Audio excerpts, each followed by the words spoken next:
dispuestos a mentir sobre papel, dispuestos a fingir frente a la cámara 3. Total, lo que digamos está bien, o al menos desde arriba ya me dieron el ok. Me ves, me ves.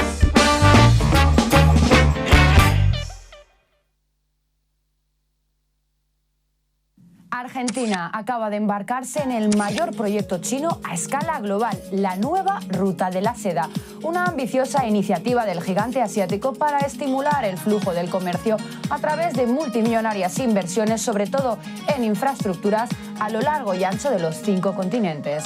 Ya hay 140 firmantes, en Latinoamérica son 21.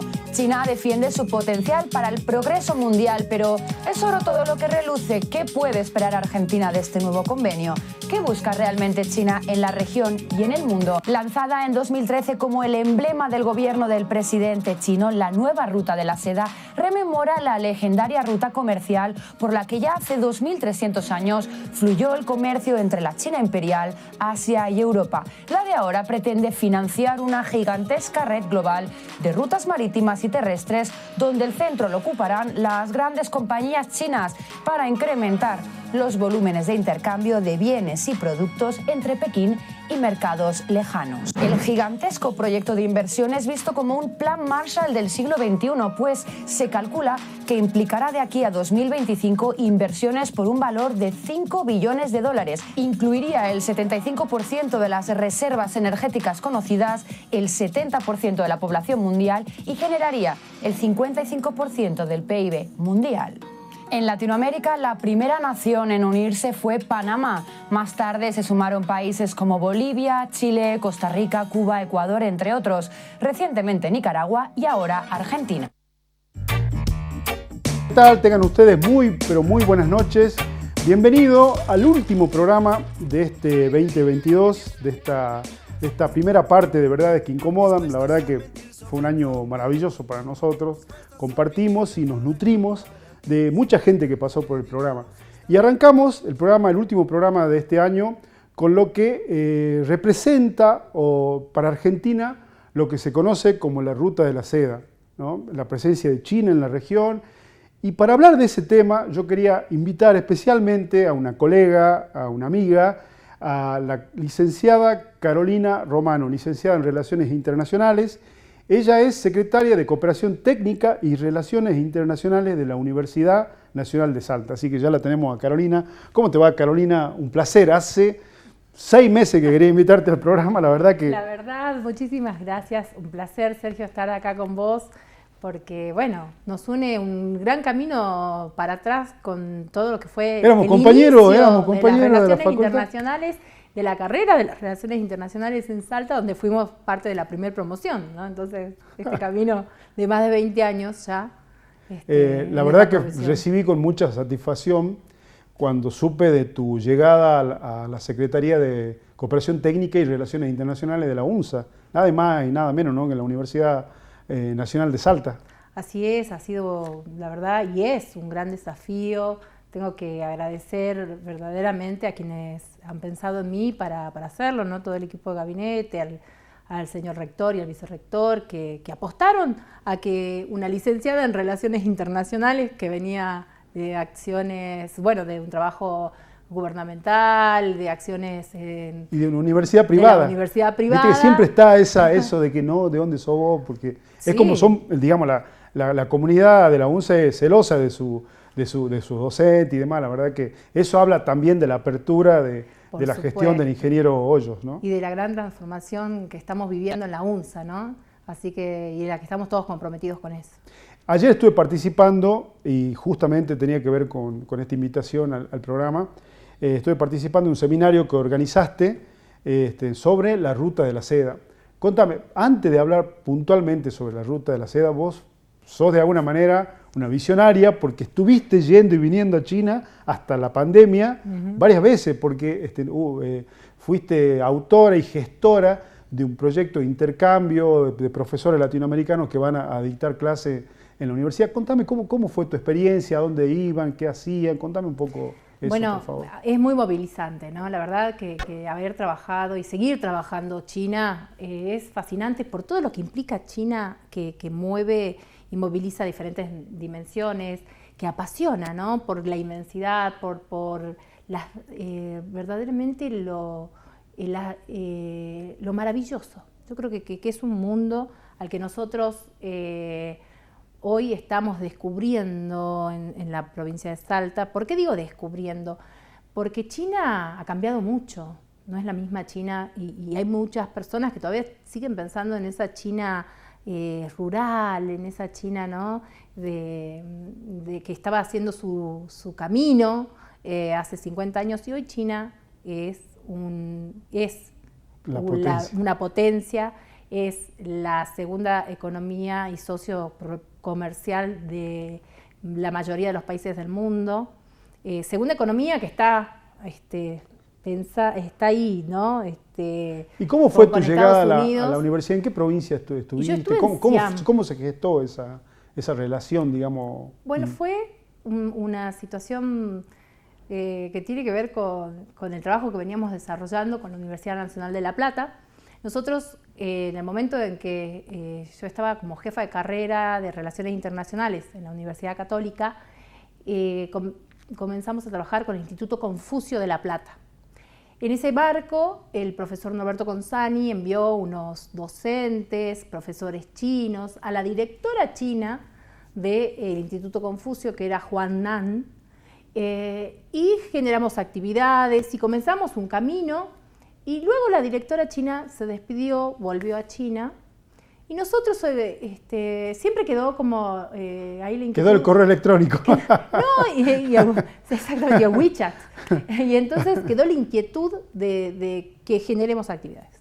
Bueno, se nos ocurrió hacer un programa de interculturalidad en donde se sumaron docentes, estudiantes, funcionarios de la universidad y también personas, grupos empresarios que querían ir a conocer China, y nosotros generamos 3 actividades. Una en Renmin, que es la ciudad de Beijing, en la Universidad del Pueblo, otra en Shanghai y otra actividad en Xi'an. Y esto es lo maravilloso de lo que te digo justamente que tiene que ver con China, ¿no? Porque estaba caminando por la universidad, nos habíamos separado del grupo y yo tenía que llegar a un anfiteatro. Perdida, porque las dimensiones, como les digo, de China, nosotros Para que no la gente tenga una idea, manejar. la ciudad o la provincia donde vos digamos, estableciste este intercambio, ¿cuántos habitantes tiene? Y Xi'an tiene 10 millones de habitantes, y es chiquita. 10 millones. 10 millones. ¿No? Claro. Y entonces, bueno, caminando, perdida por la universidad, subo, presiono un botón para el ascensor porque me logran explicar a dónde teníamos que llegar al anfiteatro, y estoy esperando el ascensor y miro a mi lado Juanan, que era directora del Instituto Confucio. Bueno, yo la miro, ella me mira, nos quedamos así como, ella acá en China, y yo, ¿será que todos los chinos son iguales? ¿No? Y no, era Juanan. Y entonces nos reconocemos, nos saludamos, y ella estaba muy emocionada de encontrarme, y yo le cuento que habíamos venido de visita. Y entonces me dice, voy a ir a ver en el anfiteatro. Sí. Bueno, desarrollamos las presentaciones, los profesores de la carrera hicieron diferentes presentaciones. La verdad que fue un placer ese momento de intercambio. Era un auditorio con más de 500 estudiantes que hablaban español, ¿no? Y a través de ella generaste el acuerdo, ¿cómo fue? Y bueno, y ella llega, yo estaba ya dando las palabras de cierre en el anfiteatro, y llega Juanan, se para al lado mío, y todos los chinitos hacen un silencio y se paran. ¿Qué pasó? Bueno, Juanan era en ese momento la vicerrectora de la universidad, y entonces lo mira a los estudiantes, y en ese momento me dice, bueno, vamos a comprometer aquí a los profesores de Salta a que el año que viene vengan a dar y se queden en nuestra universidad para ser docentes de todos ustedes, le dice Juanan. Y ahí... ¿Tiene hospedaje en la universidad? Tiene una residencia y una infraestructura espectacular. Espectacular. Y así nació. Y así nació. Así. Así nació el Tal intercambio. cual. Mirá vos, Y qué interesante. eso, bueno, me volvió a llamar cuando ya llegamos con todo el grupo a Salta y me dijo, yo te hablé en serio, yo quiero que vengas a Xi'an. Y bueno, comenzamos a trabajar, estuve la primera vez, tenía que ser por un semestre, ellos hicieron una excepción y bueno, estuve casi 4 meses porque tuve que volver antes por un problema de salud de mi padre y bueno, fue una experiencia invalorable, maravillosa. Y con eso fue el puntapié inicial para que luego generemos el espacio para otros profesores latinoamericanos. Se cortó durante la pandemia, desafortunadamente, pero bueno, supongo que con tu tesón, tu tenacidad, tu empuje, eso va a volver, digamos. Estamos trabajando en eso. Y estoy ahí en la fila para poder hacer Número el intercambio. Número uno. Pero yendo al tema de la ruta de la seda, China, como vos bien sabrás, es una economía que viene creciendo hace un poco más de 30 años a una tasa del 10% anual. Es impresionante el crecimiento de China. ¿Qué es la ruta de la seda, Caro? Es una propuesta geopolítica y estratégica de vinculación de China hacia el mundo, ¿no? que busca romper con este modelo hegemónico de relacionamiento occidental que se ha mantenido desde Europa, pasando todos los estadios europeos hasta los Estados Unidos, ¿no? Porque la hegemonía ha estado siempre, ¿no?, de forma occidental, con momentos de ascenso y descenso, pero se ha ido manteniendo. Y hoy China propone esta transición. Creo que pensándolo de forma geopolítica, es la propuesta de transición de poder que China está invitando al mundo. Mirá vos, qué interesante. Eso, digamos, veíamos el video de presentación de lo que es sintéticamente la ruta de la seda y de alguna manera busca rememorar lo que fue la ruta de la seda hace miles de años, ¿no? Bueno, no tanto, pero sí hace mucho tiempo. En Europa tiene un modus, pero en América Latina, por ejemplo, en Europa, lo que se pretende a través de la ruta de la seda es revitalizar toda la infraestructura ferroviaria que conecta toda Europa del Este y demás. ¿Cómo se piensa implementar, digamos, en América Latina ese megaproyecto? Bueno, en América Latina ya se ha ido identificando diferentes dimensiones. De hecho, el ingreso de la Argentina también ha tenido particularidades, que se ha trabajado mucho desde grupos de investigación como por ejemplo el grupo de CARI, el grupo chino de CARI, del Consejo Argentino de las Relaciones Internacionales. Y entonces tiene que ver no solamente con infraestructura, sino también con otros proyectos de dimensiones culturales, y por eso es tan importante las acciones que se han venido llevando a través de los intercambios culturales que han venido forjando toda una estrategia desde los institutos Confucios, ¿no? O sea, todo el mundo dice, bueno, hay que aprender a hablar el mandarín, que es la lengua oficial de la China, digamos, o de China. Pero habla muy bien el inglés, así que me parece que con eso ya alcanza, ¿o no? A ver, es un poco complejo porque China, en su diversidad y en su especialización, porque hay diferentes especialidades, marca una realidad que tiene que ver con la especificidad. Eso de que, como hacemos nosotros, que sabemos un poco de todo, no, en China no. El chino que habla, por ejemplo, español, no habla inglés, ¿no? Entonces, ellos se dedican a estudiar de forma específica.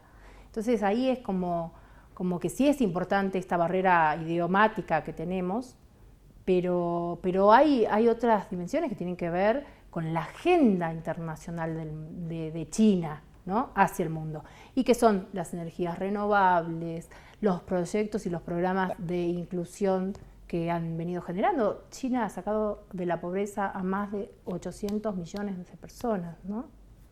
La verdad. Pensemos ese número. Y en términos de sistema político, cuando hablan del socialismo del siglo XXI, ¿cómo se traduce eso, digamos? Bueno, un socialismo capitalista, ¿cómo interactúan ellos con el mundo? Porque para adentro, por ahí no tienen partidos políticos, o tienen uno o dos, no sé. Pero en términos económicos son bien capitalistas, digamos, a la hora de su relacionamiento. Ellos tienen una definición que a mí me gusta usarla, que es es un socialismo con particularidades chinas. Particularidades chinas. Entonces, ahí es donde ellos explican. Y acá está de nuevo ese desafío de la lengua y del idioma, ¿no? Porque, por ejemplo, nosotros queremos analizar a China desde las categorías y desde nuestro lenguaje y desde nuestra visión occidentalizada. Y ellos tienen otras categorías y su visión oriental. Y acá comienza realmente esa deconstrucción que necesitamos para comprender a China. En términos de inversión, que es lo que nos interesa a los argentinos, digamos, ¿en qué piensan invertir ellos? Por ejemplo, en infraestructura ferroviaria, en los puertos, en rutas, para facilitar el transporte. ¿Cómo tenés conocimiento de cómo se piensa implementar, digamos, esa ruta y qué implicancia también tiene para el mundo del trabajo también en esta parte del mundo? Hoy, como te decía, si bien comienza pensado en el proyecto de infraestructura y tiene que ver hoy con nuestro... Y que hay proyectos que ya se han venido desarrollando en infraestructura china, no es ahora justamente con la incorporación en la Ruta de la Seda, pero tenemos los proyectos de inversión que se van a dar en materia de ferrocarriles, el mismo Belgrano Cargas, los proyectos que ya se han desarrollado principalmente en otras provincias.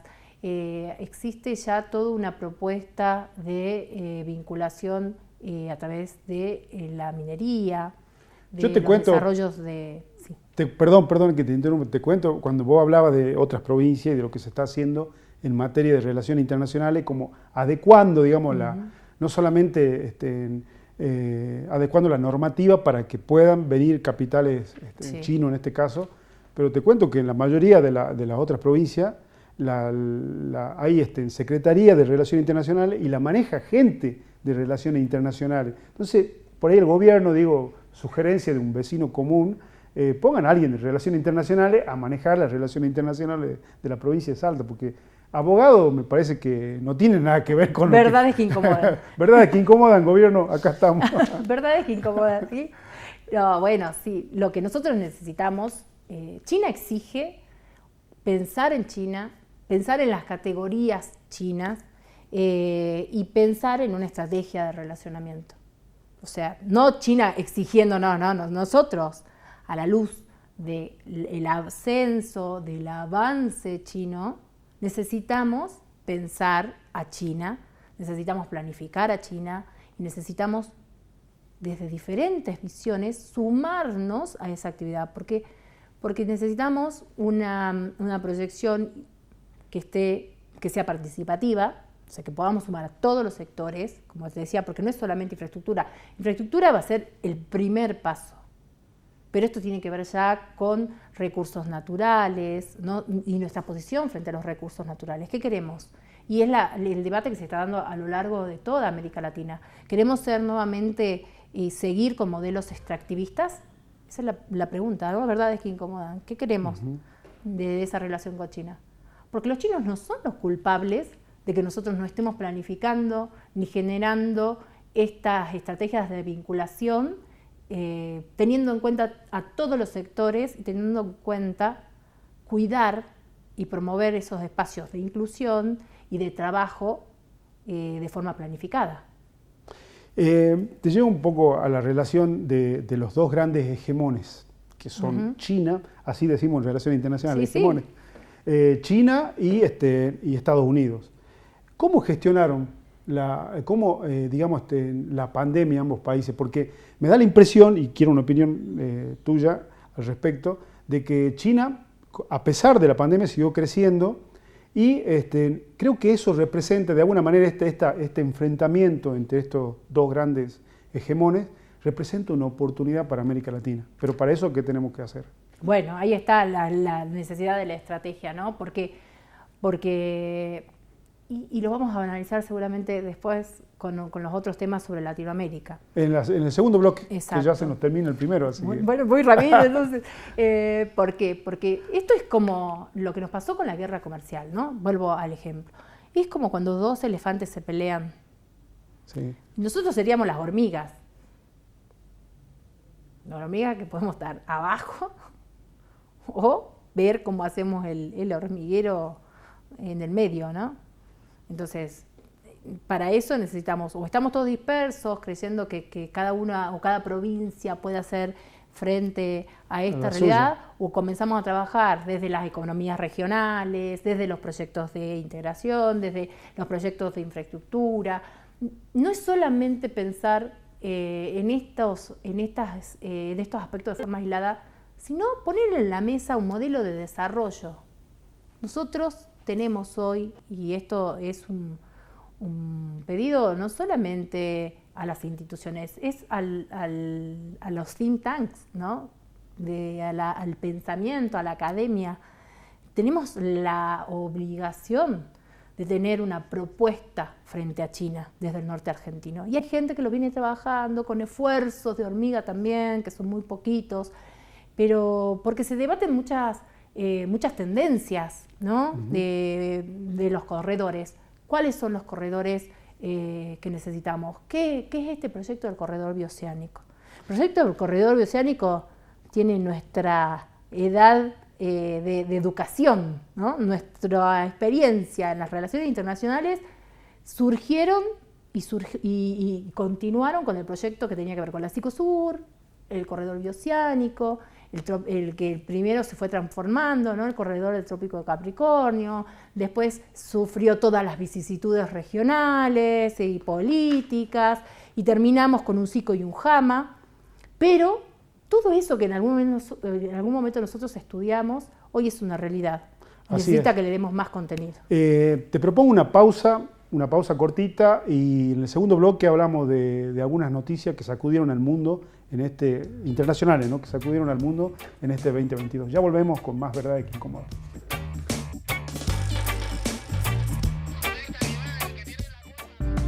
Cuidemos el ambiente y los recursos de nuestro país con acciones simples. Por ejemplo, si vas a baldear la vereda, usa balde en vez de manguera. Ahorras muchos litros de agua.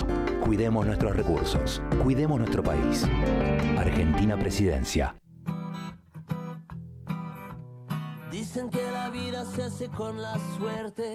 Yo tengo la suerte de vivir en paz. Fui un poco de todo, un poco diferente, sin politizar y sin poetizar. C'est comme ça. C'est comme ça. Cuidemos el ambiente y los recursos de nuestro país con acciones simples. Por ejemplo, al salir de una habitación, acordate de apagar las luces. Cuidemos nuestros recursos. Cuidemos nuestro país. Argentina Presidencia. ¿Escuchaste hablar de Bitcoin? Seguro que sí. ¿Quién no? Seguro escuchaste historias exageradas de cómo personas se hicieron millonarias cuando el Bitcoin alcanzaba los $69.000. Y también oíste que ahora todo se está derrumbando ahora que bajó a 20.000. También estoy seguro que querés aprender sobre esto, pero te da miedo que después te estén acosando con propuestas para ingresar a inversiones, a fondos comunes o estafas piramidales. Bueno, la cuestión es que se nos ocurrió compartir todo lo aprendido en las capacitaciones y sobre todo nuestra experiencia. Solo compartimos información. Si invertís, que sea tu decisión basada en tus conocimientos. Desde Racing Arrow queremos hacer que tu entrada a este mundo sea más fácil. Te esperamos en www.racing-arrow.com/cursos-cripto. Cuidemos el ambiente y los recursos de nuestro país con acciones simples. Por ejemplo, acordate siempre de apagar calefones, termotanques y artefactos a gas o dejarlos en piloto cuando no los uses. Cuidemos nuestros recursos. Cuidemos nuestro país. Argentina Presidencia.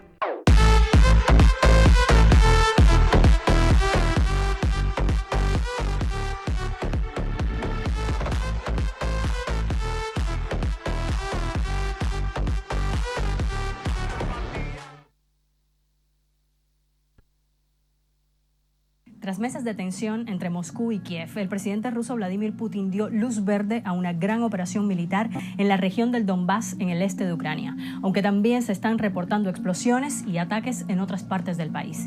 La intervención militar rusa ha dejado en sus primeras horas decenas de muertos entre civiles y militares. Ha sido calificada por la Unión Europea como uno de los episodios más oscuros que ha vivido el continente desde el fin de la Segunda Guerra Mundial. Putin justificaba así su decisión. мною принято решение о проведении специальной военной операции. Ее цель – защита людей, которые на протяжении 8 лет подвергаются издевательствам, геноциду со стороны киевского режима. Por su parte, esta fue la reacción del presidente de Ucrania, Volodymyr Zelensky, ante los primeros ataques. І ми розірвали дипломатичні відносини з Росією. Україна захищається і не віддасть своєї свободи, щоб там не думали в Москві. Для українців незалежність і право жити на своїй землі згідно зі своєю волею – це найвище.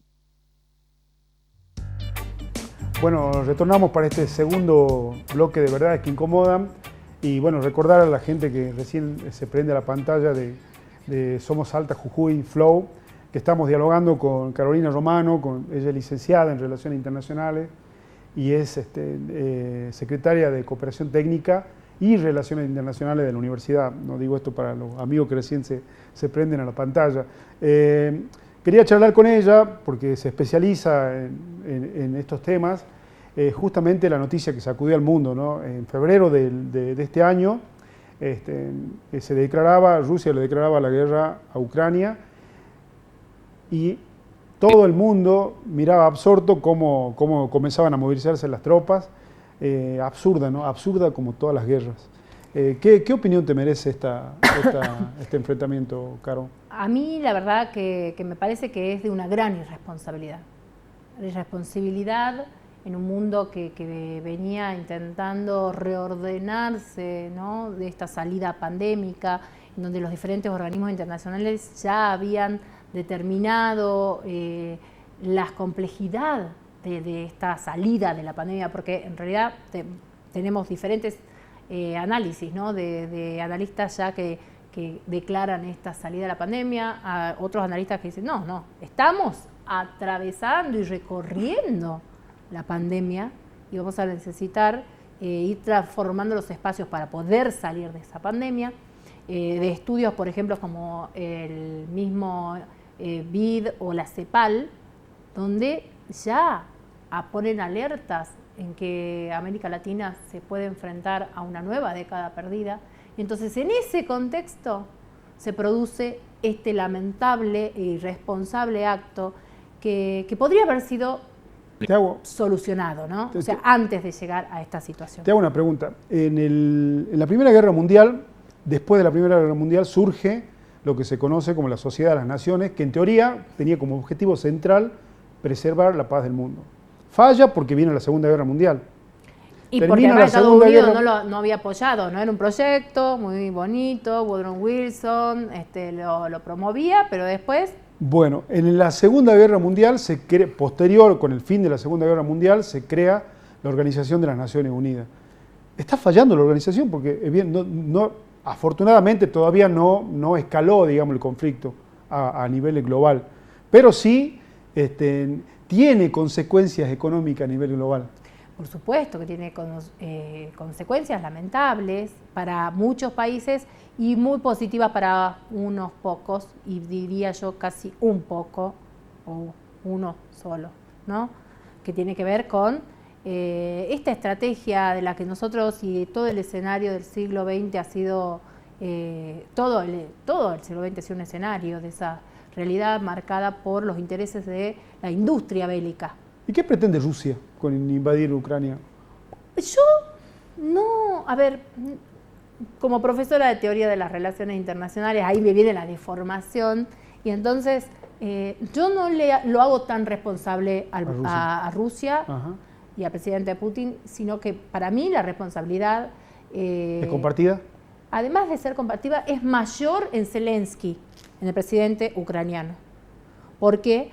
Porque él sabía que Rusia iba a actuar de la forma que actuó. O sea, no es Claro, entonces una la pregunta sería, ¿quién es el malo de esta historia? Los malos son todos, ¿no? Porque estamos hablando de guerra, de gente que se está muriendo, de un conflicto que no va a tener solución en este mediano y corto plazo. O sea, que estamos hablando de un largo plazo. Y entonces de todas esas consecuencias en las que para mí el presidente Zelensky no tuvo un buen análisis, porque esto no era tan fácil. Y donde además otro responsable e irresponsables en realidad fueron los líderes de la OTAN. ¿No? ¿Verdad? Es que incomoda. ¿No, los líderes de la OTAN. Y acá se demuestra la falta de liderazgo que tuvieron los diferentes presidentes o representantes o cancilleres europeos, ¿no? ¿Dónde quedó ese trabajo de negociación tan fuerte que llevaba a cabo Alemania? ¿Dónde quedó la articulación que en algún momento logró y lideró Francia? ¿No? Esto es lo que realmente tenemos que ponerlo en la mesa y donde, por supuesto, Europa no lo dialoga de esta forma, ¿no? ¿La religión juega un papel en la guerra? En este contexto ha quedado en un segundo plano, quizás un tercero. Esto fue un contexto geopolítico, histórico, que tenía que ver con las inversiones y con la misma historia de Rusia y Ucrania, y en donde los líderes irresponsables generaron estos enfrentamientos, una escalada, donde se creía que por el apoyo de Estados Unidos o de la OTAN, Rusia iba a decir no. Y nosotros tenemos, y ahí te venía lo de mi deformación de la teoría de las relaciones internacionales, tenemos estudiosos de las relaciones internacionales que ya habían analizado esta situación antes, ¿no? El mismo profesor Kennan, ¿no? El mismo Kissinger, que siempre, y si uno hace una recopilación de los argumentos de Kissinger, siempre hace referencia a que Rusia no puede estar acorralada, a que Rusia no debe, y que Estados Unidos no debe sumar espacios. Se hace referencia a la OTAN, se hizo referencia a todo lo que pasó. Hay un punto clave en el inicio de esta escalada de violencia que derivó en esto que el mundo está padeciendo, ¿no? Y que está mirando cotidianamente cómo muere gente en Ucrania. La península de Crimea. Crimea tiene connotaciones históricas, simbólicas. Contame qué es Crimea. Bueno, Crimea 2014. ¿Qué pasó en Crimea? 2014. Sí, así. No, bueno, nosotros a veces tratamos de sintetizar para que nos escuchen, nos entiendan. Quizá hay estudiantes escuchando lo que estamos diciendo, ¿no? Y entonces, y las mismas personas que están televidentes, que están viendo hoy el programa. Pero bueno, hay momentos de inflexión. Por supuesto que 2014 es uno de esos. La anexión de Crimea tiene que ver con esto, pero para reducirlo, y espero... Pero allí no se repartieron el mundo. Al final de la Segunda Guerra Mundial, bueno, ¿no se juntaron los líderes de las potencias? Bueno, sí, Crimea sí simbolizó eso, pero además simbolizó la anexión que generó un punto de tensión con Ucrania, ¿no? Y entonces, yo entendí, yo empecé a hablar de Crimea por el 2014. Está bien, porque en definitiva, bueno, eso fue, digamos, por Crimea, claro. Ahí comenzó Rusia a quitarle territorio a Ucrania, ¿no? A quitarle o digamos, a recuperar. O a recuperar. Claro. Hicieron un referéndum. Sí. Y ahí tenés como dos versiones. Ojo, yo te pregunto a vos y vos un referéndum y nos peleamos si querés acá en cámara, digamos. Peleamos, no. Tenemos dos versiones, digamos, la visión europeísta occidental, sí, y la visión rusa oriental. Y entonces, en la visión occidental es lo que vos decís. Y en la oriental, Rusia apoyó un referéndum en donde la población y los referentes políticos prorrusos querían y decían que pertenecían a Rusia. Claro. Así como, bueno, es más complejo, ¿no? Bueno, hay otro, hace algunas semanas atrás, cayeron un par de misiles en territorio polaco. Y bueno, obviamente ahí se echaban la culpa. No, bueno, me voy a poner en una posición neutra, digamos, voy a tratar de ponerme en una mirada ni occidental, latinoamericana, populista, si se quiere. Populista. Así dicen los europeos, como no nos pueden sacar la ficha a nosotros, dicen, no, son todos populistas. No entienden qué es el populismo y qué es Latinoamérica. Entonces, bueno, cayeron 2 misiles y obviamente salió Zelensky a decir que eran rusos y los rusos a decir que eso eran armamento, que le habían vendido en algún momento cuando eran amigos y que ellos mismos los tiraron, se auto boicotearon. Pero lo cierto es que ahí intervino la OTAN, o por lo menos hubo una tensión en el mundo, porque si esos misiles hubieran sido lanzados, como si se corroboraba que habían lanzado los rusos, la OTAN es una organización del Atlántico Norte, más Estados Unidos, un acuerdo de seguridad colectivo, que si te tocan a vos, que somos miembros de la OTAN, te pegan a vos, yo tengo que ir a defenderte, eso para que la gente lo entienda así. Para que lo entiendan, sí, porque a veces ya nos ponemos muy difíciles. Claro, entonces, cayó en territorio polaco y se supone que como Polonia es de la OTAN, dijeron, si es así, tenemos que ir a defenderlo a Polonia, ¿no? de los rusos. Por lo cual se iba a armar, iba a crecer, iba a haber una escalada en el conflicto. Pero parece que no fue así, ¿no? ¿Sabemos el tema? Porque se llegó a la conclusión de que eran los misiles ucranianos. Claro, le erraron, digamos. Le erraron al objetivo. le erraron al objetivo. Claro, pero volvemos a la irresponsabilidad, ¿no? Porque más allá del tono jocoso con el que nosotros podemos analizarlo, se sigue muriendo gente. Y las consecuencias tienen que ver con un desgaste para ¿Y quién Ucrania. Gana? ¿Quién gana de China, por ejemplo? Ya que estábamos hablando de China. Ganó Estados Unidos hasta ahora, ¿no? En términos económicos, ¿qué gana? Términos económicos. ¿Cuál es tu lectura de este conflicto en términos de... Nadie gana, en realidad no es un ganar-ganar, digamos. Claro, ¿no? Es un perder, y mucho. Porque hay gente que se está muriendo, chicos. Perdieron todo. Gente que se va desde sus hogares, la verdad que es terrible. Y con todo lo que significa el desplazamiento, ¿no? Perdieron todos y perdimos todos, ¿no? ¿Por qué?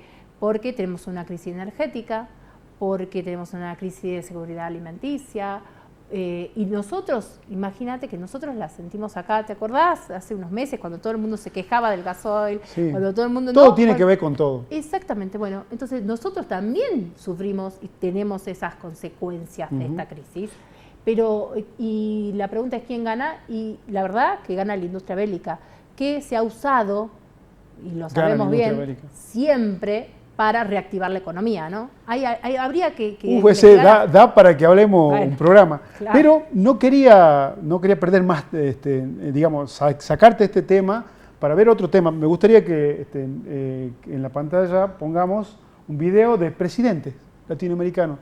No sé que de un tiempo a esta parte, desde hace, 3, 4 años atrás, volvieron los presidentes progresistas de la región. Volvió primero... AMLO, Andrés Manuel López Obrador en México, exacto. Boric, por primera vez, Boric en Chile, después Arce en Bolivia, Alberto Fernández en Argentina, después, Petro en Colombia. Y finalmente nuestro, por lo menos mi querido Lula da Silva. Estamos de acuerdo ahí con Lula. He estado en China promoviendo el movimiento de Lula. Mira, ahí tenés ¿qué opinas de la llegada de López Obrador o de estos presidentes progresistas, de centro izquierda, populares? Bueno, que responden a un proceso histórico que podríamos denominar como la segunda ola, ¿no? Segunda ola que se va a ir diferenciando. Creo que hay 3 aspectos que podemos señalar. Es medio Toffler eso, ¿no? De la primera, segunda, tercera ola. Bueno, pero había que tener una definición porque yo me disperso. Ahí está Alberto. Sí. Y bueno, ya está Bolivia, con toda la complejidad que hoy se está viviendo internamente por el paro. Pero bueno, ¿Cuál es tu lectura de la llegada de todos estos presidentes? Eso es lo que... Sí, la lectura tiene que ver con este cambio histórico, ¿no? Si se quiere, América Latina ya no es la misma, los grandes desafíos que van a tener cada uno de ellos, porque era la primera ola, por así decirlo, tenía un contexto económico de gran crecimiento económico. En ese momento la teníamos a China, que impulsaba su ascenso y con ese viento y con ese gran dinamismo impulsaba todas las economías mundiales. Luego, 2015, que lo sentimos nosotros porque China hace su cambio de planificación económica y se establece ese nuevo normal, que es un concepto chino, para reducir su crecimiento. De venir creciendo de un 15 a un 18, se cambia a un 8, 9 y 10. Y entonces eso nos afectó a nosotros. El desafío de cada uno de ellos tiene que ver con ese crecimiento económico que ha sido interrumpido por las restricciones a nivel mundial de la pandemia, que se siguen sintiendo hasta el día de hoy con todas las restricciones y las interrupciones en la cadena de las economías mundiales, que es un grave problema. Cuando hacíamos referencia al tratamiento de la pandemia de Estados Unidos y China, Estados Unidos la manejó fiel a su sistema capitalista y China lo hizo fiel a su sistema y al partido, al socialismo. Entonces, ¿qué hizo? Hoy China sigue cerrada o intenta abrirse con muchas restricciones, pero las restricciones y la cuarentena se siguen viviendo y los países del mundo ya han dejado estas restricciones y estas medidas de salubridad como en el pasado, ¿no? Se vuelve a pensar. Entonces, América Latina tiene que ver con un gran problema de institucionalidad, porque cada uno de ellos ha ganado, pero no tienen el apoyo de sus parlamentos o de sus congresos, o sea que han ganado y van a necesitar de la construcción de consensos. Es como Hoyo en la universidad. No tiene todo el Consejo Superior a favor, ¿no?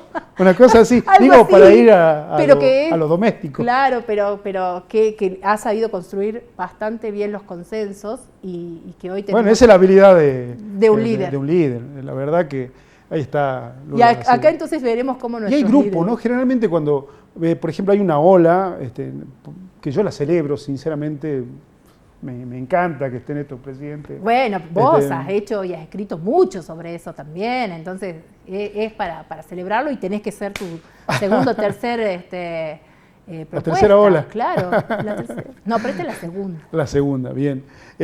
No, decía que grupos, ¿no? Nadie, Paulo Freire, un educador de Brasil, dijo que las personas, que los hombres no se salvan solos, los hombres se salvan en comunidad. Y en ese sentido uno observa, por ejemplo, el grupo de Puebla, ¿no? Que es un grupo, en algún momento la UNASUR. ¿Ese es el camino, Caro, para salir adelante como región? Sí, ese es el camino. El camino tiene que ver con modelos genuinos de desarrollo. Y a veces la preocupación, ¿no? Ya vista desde lo que venimos estudiando, desde los aportes que hacemos, tiene que ver con eso, ¿no? Con el trabajo que se hace, que también tiene que ser en comunidad y de las instituciones para definir cómo nos vemos, cuáles son nuestros relacionamientos y cómo es el desarrollo que necesitamos. Porque estamos en una región en la que no podemos dar vuelta a la cara. El último informe de CEPAL, que tiene que ver con un análisis de América Latina frente a los ODS, ha mostrado el tremendo retroceso que tenemos frente a ello y con un dato que es realmente escalofriante. El 45% de los niños y adolescentes de América Latina son pobres. Qué dato objetivo de la realidad, ¿no? Y se te pone la piel de gallina. Que nos interpela como región, como país, como provincia, como ciudad. Exactamente. Y entonces, frente a esto, uno ve esas rencillas que se van a dar en los congresos, que nosotros lo vemos también en los nuestros, cuando hay que debatir temas que son verdaderamente importantes. Y entonces vemos cómo nuevamente lo político, ideológico, no resuelve la vida de las personas, porque se evapora en esos desgastes, de esas nimiedades, ¿no? En esto que nosotros tenemos que dar un salto, ¿no? Un gran salto hacia adelante, como dieron los chinos. Por supuesto, ya lo marcó Mao. Tenemos que dar ese salto. El gran salto hacia adelante. Se lo debemos a estos niños y a estos jóvenes que necesitan que trabajemos por la inclusión, que necesitan que desarrollemos a América Latina de una forma genuina, inclusiva y transformadora. Caro, la verdad, un placer tenerte compartiendo el programa. Bueno, espero que no sea la última vez. Anotame cuando vaya que ir a China. Desearte éxito en la gestión, todos los éxitos, porque la verdad que sos uno de nuestros grandes valores en relaciones internacionales y bueno, hay mucha gente que te apoya. Muchísimas gracias. Así que bueno, éxito para el año que viene. Muchas gracias por venir. Muchísimas gracias. Me encantó venir acá a compartir en tu último programa. Del año, ¿no? Del año, por supuesto. Tenemos mucho por hacer y creo que es importante que sumemos a cada uno de los esfuerzos, ¿no? Yo siempre te cuento a vos para sumar. Y bueno, vamos por más proyectos Vamos por más. Por más proyectos por el desarrollo de nuestra provincia y del NOA. Bueno, muchísimas gracias. Vamos a una pausa cortita y ya venimos con el mini bloque de noticias en este último programa del 2022 de Verdades que Incomodan. Total, lo que digamos está bien, o al menos desde arriba. El uso responsable de los recursos no solo es clave para cuidar el ambiente, sino también para el crecimiento sostenido del país. Entrá en argentina.gov.ar y descubrí consejos simples para cuidar la energía de todas y todos. Argentina Presidencia.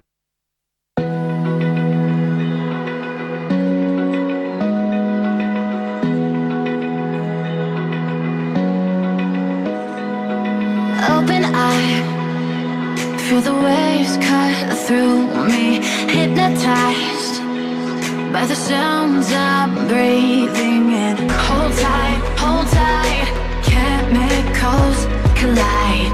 Hold tight, hold tight, hold tight.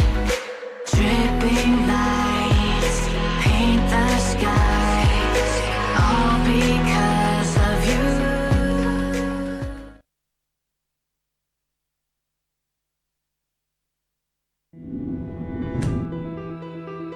Tenemos un contrato con cada argentina y argentino. Firmamos actas de compromiso con las prioridades de cada provincia. Hoy te queremos mostrar los proyectos finalizados y los que aún están en ejecución. Conoce más acerca de nuestros compromisos en argentina.gov.ar/compromiso federal. Lo dijimos, lo hicimos. Argentina Presidencia.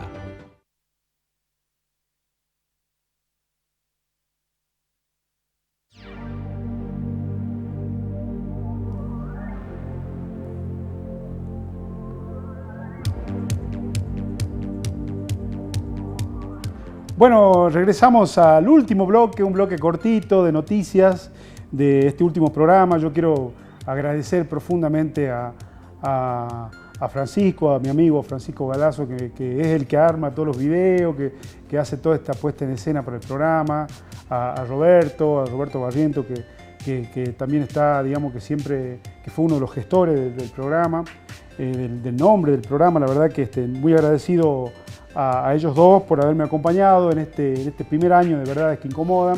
Y no quería irme sin compartir con ustedes esta noticia que la semana pasada, ustedes pueden ver las imágenes de algo muy lindo, ¿no? que ocurrió.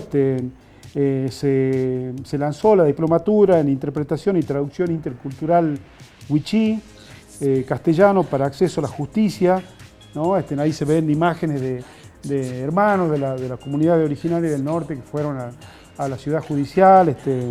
La verdad que esta diplomatura va a acercar la justicia real, digamos, a los pueblos que vienen padeciendo mucho en todo este último tiempo, muchas noticias feas con nuestros hermanos de la comunidad originaria, y me parece que era necesario esta diplomatura para poder acercar la voz de lo que no tienen voz, ¿no? Y me parece que es realmente de destacar este convenio entre la justicia y la Universidad Nacional de Salta en la gestión del ingeniero Hoyos. Así que quería compartir imágenes con ustedes de lo que fue, ¿no? Esta visita de un grupo enorme de hermanos de las comunidades hace unas semanas atrás a la justicia, a la ciudad judicial de nuestra ciudad. Así que quiero felicitar realmente a toda la gente que hizo posible este acuerdo.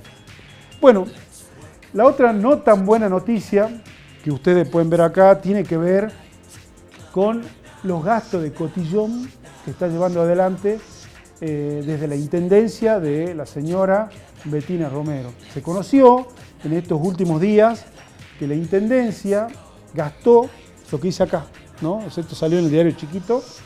13 millones desde la Intendencia en Cotillón, proselitista, dice. Instalaron, el que viaja para la zona del Gran Bull puede ver en la Plaza España una pantalla enorme para ver los partidos del Mundial. O sea, a las 4 de la tarde, mañana, cuando juega Argentina, a la tarde, difícil que se vea porque el sol pega de frente. Pero se gastaron, acá tienen remeras, gorras, pelota, muñeco de Messi, de Paul, mascota, cancha de fútbol, bubucela, llaveros, pintura, todo con cuestiones alusivas al Mundial de Fútbol de Qatar, ¿no? La verdad que realmente 13 millones de pesos, y hay merenderos que se están cerrando porque los chicos no les llega la mercadería para que la gente le pueda cocinar para los chicos. La verdad que, por favor, dejemos de malgastar el dinero de la gente en nimiedad, en estupideces como bubucelas, ¿no? Lo otro tiene que ver con esto, también se están denunciando el concejal Gaufín y la concejal Paula Benavides, Salta Independiente, los gastos con el tema de los corredores de las ciclovías. También hubo un reacomodamiento ahí, esto es noticia fresca. ¿Cuánto cuesta hoy remodelar, reacondicionar las ciclovías? El otro gasto tiene que ver, antes del Chino Maidana, tiene que ver con que también hay denuncias, pedido de informe por parte del concejal Gaufín de que hay una cantidad enorme de dinero que se está gastando para pintar nuevamente y reacondicionar la pileta del balneario Samena. Ahí hay mucho dinero que aparentemente no lo pueden justificar desde la municipalidad. Hay un pedido de informe, creo que eso lo está llevando adelante la gente del Consejo Deliberante, en este caso los concejales Gaufín y Paula Benavides, que le están pidiendo informe a la municipalidad para que digan en qué están, cuánto cuesta remodelar y reacondicionar la pileta del balneario Samena. Así que bueno, estos son dos temas.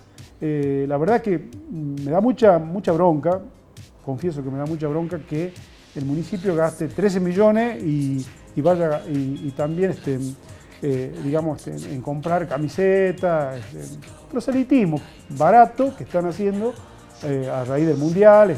Uno puede ver los carteles, la intendente se está promocionando por el arreglo de las calles, eso está prohibido, no se puede poner la foto de la intendenta para decir que arregló media cuadra en un bacheo, eso no se puede hacer.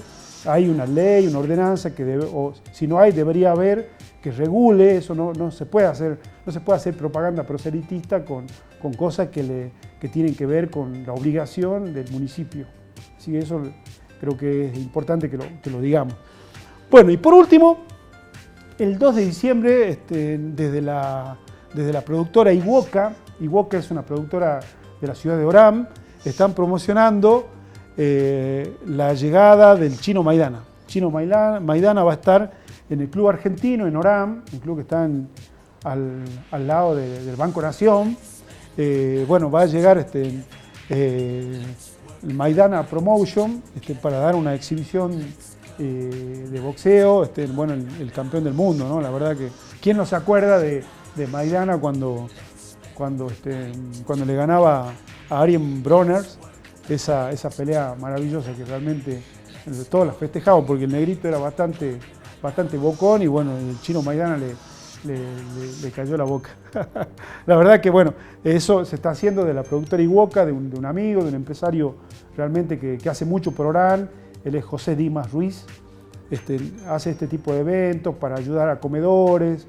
La verdad que ya en algún momento lo estaremos invitando al programa para hablar con él.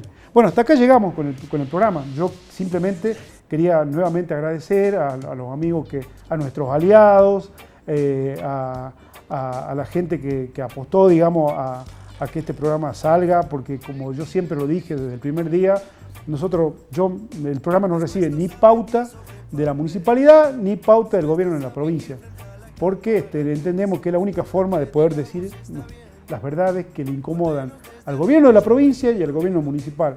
Así que todo aquel que quiera decir, que tenga cosas para denunciar, las puertas del programa están abiertas. Simplemente decirle eso y poder transmitirle, digamos, un final de año que todos podamos estar en paz a fin de año, que podamos reunirnos con las personas que queremos. Yo apuesto por la unidad. Yo creo que nosotros los argentinos no solamente tenemos que unirnos cada vez que juega la selección, cada vez que está en peligro la democracia.